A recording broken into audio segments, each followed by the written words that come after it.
Guys, sa mga nagtatanong ko anong naipundar ko sa Panandali ang pagbablog ko. Okay guys, ito makikita nyo. Pasensya na kayo. Nakapagpundar tayo ng mini grocery sa Panandali ang pagbablog natin. Pasensya na po. Ito po, gagala ko po kayo. Ayan po. At nandito ho naman ang aming minibar. Kaya pasensya na ho kayo. Pasensya na, mamimili ho kayo ng alak. Pasensya na po kayo.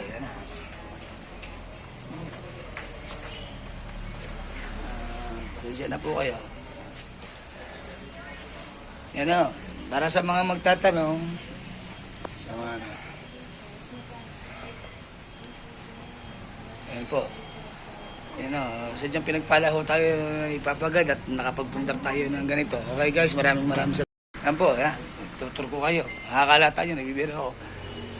Sa konti natin pagsisikap at pagano, yan o. Nakapagpundar tayo ng, kita nyo naman, kompleto ng ano. Lahat ng nakikita nyo yan, ayan ikatas ng pinaghirapan. Bakit po? Bawal na dito yung diriyo. Ay, sorry ho.